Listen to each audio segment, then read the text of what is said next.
নমস্কার, আমি তরুণ ঘোষ। শুধু কলকাতায় আপনার সেমিকন্ডাক্টর শিল্প নয়, একেবারে থলে ভরে মোদিজি আপনাদের জন্য প্রচুর উপহার নিয়ে আসছেন। ভারতবর্ষ শিল্পের উপহারে এবার ভরে যাবে। অনলাইন আনন্দবাজার এটা দিয়েছে বিকেল বেলাতে। শুধু কলকাতায় সেমিকন্ডাক্টর কারখানা নয়, ফোর্ডের ফেরা, নাসা ইসরোর সঙ্গে মেলবন্ধন, দিল্লিকে আশ্বাস ওয়াশিংটনের। আবার এর মধ্যে আমি যেটা বারবার বলছিলাম না, লকহিড মার্টিনের সঙ্গে কথাবার্তা হয়েছে। আসলে ভারত বলছিল যে আমাদের সঙ্গে সুসম্পর্ক রাখতে গেলে আমাদের টেকনোলজি দাও, আমরা তোমাদের ব্রেন দিচ্ছি, কিন্তু আমাদের আরো টেকনোলজি দাও। অন্যান্য দেশের অস্ত্র আছে ভালো, আমাদেরও অস্ত্র আছে ভালো, কিন্তু ইউএস এর যে অস্ত্র আছে সেই অস্ত্র কিন্তু আপ টু দ্য মার্ক আমাদের নয়। সোজা কথা, যেটা নয় সেটা স্বীকার করতে হবে। খবর বেরিয়েছে যেটা, আমি সেটা পড়ে দিই। মোদি বাইডেন বৈঠকে কলকাতায় সেমিকন্ডাক্টর কারখানার সম্ভাবনার দিক নিয়ে আলোচনা হয়েছে। কলকাতায় সেমিকন্ডাক্টর তৈরির একটি নতুন কারখানা তৈরি নিয়ে সদর্থক আলোচনা হয়েছে দুই দেশের প্রধানের মধ্যে। এই কারখানার মূল উদ্দেশ্য হচ্ছে ইনফ্রারেড, গ্যালিয়াম নাইট্রাইড এবং সিলিকন কার্বাইড সেমিকন্ডাক্টর তৈরি করা, যা ভারতের সেমিকন্ডাক্টর মিশনের সঙ্গে সাদৃশ্যপূর্ণ বলে দাবি করেছে প্রধানমন্ত্রীর দপ্তর। এই বিষয়ে আলোচনার সময় উঠে আসে গ্লোবাল ফাউন্ডারিজ এর নামে নিউ ইয়র্কের বহুজাতিক সংস্থার নাম। গ্লোবাল ফাউন্ডারিজ হচ্ছে একটা বিরাট বড় একটা জায়ান্ট আর কি, যারা এই সেমিকন্ডাক্টর যারা তৈরি করে থাকে। গ্লোবাল ফাউন্ডারিজ আপনারা এ মানলেই দেখতে পেয়ে যাবেন, গ্লোবাল ফাউন্ডারিজ। তাছাড়া এবার আমেরিকার জানিয়ে দিয়েছে তাদের যে ফোর্ড কোম্পানি যেটা ছিল চেন্নাইতে, সেই চেন্নাই কোম্পানিটা বন্ধ হয়ে গেছিল, সেই চেন্নাইয়ের কোম্পানিটা ফোর্ড আবার খুলছে। এখানে গাড়ির বাজার সত্যি অত্যন্ত ভালো হচ্ছে এবং চেন্নাই যে গাড়ি কারখানাটা সেটা আবার খুলে সেখানে যেটা হবে সেটা হচ্ছে একটা ব্যাটারি কার এবং তার সঙ্গে সেমি কন্ডাক্টর বসানো যে সমস্ত ফিনিশ গুডস আছে সেইগুলো গাড়ির মধ্যে এবার ব্যবহার হবে। মানে গাড়ির ইঞ্জিনকে আরো কত ছোট করে নেওয়া যায়। বিরাট ইঞ্জিন কিছু নয়, গাড়ির ইঞ্জিনকে অনেক ছোট করে নেওয়া যাবে, সেই ব্যবস্থা করা হচ্ছে।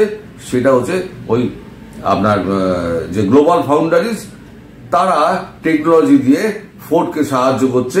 ফোর্ডের সেই নতুন গাড়ি এবার চেন্নাইতে তৈরি হবে, সেই কারখানাটা আবার রিওপেন হবে। এবার হচ্ছে সাইবার সুরক্ষা। বর্তমান অনলাইন প্রযুক্তির উপর নির্ভরশীল বৃদ্ধির সঙ্গে সাইবার সুরক্ষাও গুরুত্ব পাল্লা দিয়ে বৃদ্ধি পেয়েছে। সাইবার সুরক্ষার ক্ষেত্রে ভারত এবং আমেরিকা দুই দেশই পারস্পরিক সহযোগিতার বার্তা দিয়েছে। চলতি বছরের নভেম্বরে দ্বিপাক্ষিক একটি মঞ্চ শুরু করার কথা উঠে এসেছে মোদি বাইডেনের বৈঠকে। সাইবার হামলা সংক্রান্ত তথ্য, সাইবার সুরক্ষা সংক্রান্ত প্রশিক্ষণ এবং টেলিযোগাযোগ মাধ্যমে ঝুঁকি কমানোর লক্ষ্যে দুই দেশ যৌথভাবে কাজ করবে। পাশাপাশি কৃত্রিম বুদ্ধিমত্তা, যে এআই যেটা আমি বলেছিলাম, এবং অন্যান্য আধুনিক প্রযুক্তিতে দ্বিপাক্ষিক সহযোগিতা নিয়ে আলোচনা হয়েছে এই বৈঠকে। আর হচ্ছে গিয়ে নাসার সঙ্গে ইসরোর জয়েন্ট ভেঞ্চার। এবার থেকে নাসা ইসরোর সঙ্গে একত্রে কাজ করবে। মহাকাশ গবেষণায় নাসা ও ইসরো একসঙ্গে কাজ করবে, এই কথা উঠে এসছে মোদি বাইডেন আলোচনায়। বৈঠকের পর যৌথ বিবৃতিতে জানানো হয়েছে, জয়েন্ট স্টেটমেন্ট হয়েছে এটায়, যৌথ বিবৃতিতে জানানো হয়েছে 2025 সালে আন্তর্জাতিক মহাকাশ স্টেশনে একসঙ্গে গবেষণা করবে দুই দেশের মহাকাশ গবেষণা কেন্দ্র সংস্থা, মানে দুটো সংস্থা। সিভিল স্পেস জয়েন্ট ওয়ার্কিং গ্রুপের মাধ্যমে দুপক্ষের মধ্যে তথ্যের আদান প্রদানকেও বাহবা দিয়েছেন দুই রাষ্ট্রনেতা। এটি হলো দু দেশের মহাকাশ চর্চার একটি যৌথ মঞ্চ। 2025 সালে এই মঞ্চের বৈঠকে আরো বেশ কিছু সহযোগিতামূলক দিক উঠে আসবে বলে আশাবাদী মোদি এবং বাইডেন। তার মানে এবার মহাকাশে যে স্পেস সেন্টার যেটা আমেরিকার রয়েছে, এক তো আমরা হচ্ছে এখান থেকে একটা স্পেস ক্রাফট, একটা স্পেস সেন্টার আমাদের করার চেষ্টা করছে ভারত নিজস্ব একটা স্পেস সেন্টার মহাকাশে করবে, সেই চেষ্টা করছে। সেইটাতে টেকনোলজি আমেরিকা দেবে, এবং তার আগে মহাকাশ আমেরিকার যে মহাকাশ স্টেশন আছে সেখানে ভারত এবং আমেরিকার যে বিজ্ঞানীরা বৈমানিক যারা আছে তারা যৌথভাবে ওখানে গিয়ে আগে রিসার্চ করবেন, তারপরে এখান থেকে 2030 সাল বোধহয় একটা টার্গেট ধরা হয়েছে মহাকাশে ওটা পাঠানোর জন্য।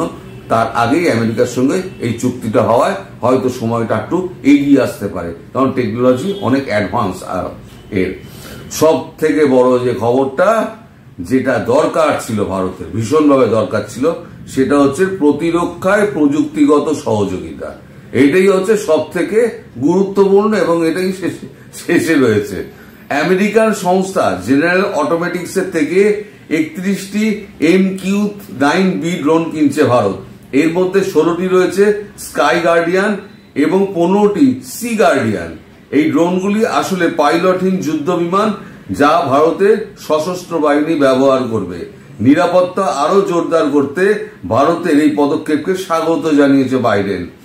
পাশাপাশি C-130J সুপার হারকিউলিস বিমানের জন্য মার্কিন সংস্থা লকহিড মার্টিন, আমি যে কথা বলছি লকহিড মার্টিন এবং টাটা অ্যাডভান্স লিমিটেড সিস্টেম লিমিটেডের মধ্যে সাম্প্রতিক চুক্তি নিয়েও আলোচনা হয়েছে দুই রাষ্ট্রনেতার। এরপরে যেটা হবে সেটা হচ্ছে যত আপনার মিসাইল টেকনোলজি আছে আর যত আপনার অস্ত্রশস্ত্রের টেকনোলজি আছে সব হচ্ছে ট্রান্সফারের মাধ্যমে, ট্রান্সফারের মাধ্যমে এইগুলো হবে, ট্রান্সফার টেকনোলজির মাধ্যমে সমস্ত কিছুটা গড়ে উঠবে। ফলে আমাদের যেটা দরকার ছিল, মানে সামরিক অস্ত্রের মধ্যে আধুনিকতার যে অভাবটা ছিল, সেই অভাবটা কিন্তু 2024-এর এই বৈঠকে আমেরিকার সঙ্গে একদম পাকাপাকি করে নিলেন মোদিজি। এটা হচ্ছে সব থেকে বড় সাফল্য। নাসা বাসা নিশ্চয়ই গুরুত্বপূর্ণ, অবশ্যই গুরুত্বপূর্ণ, কিন্তু আগে সামরিক সজ্জার দরকার। দেশকে আগে, আপনি যদি নিজে শক্ত না থাকেন তাহলে তো শত্রু তো আক্রমণ করবেই, তারা তো বসে আছে আক্রমণ করার জন্য।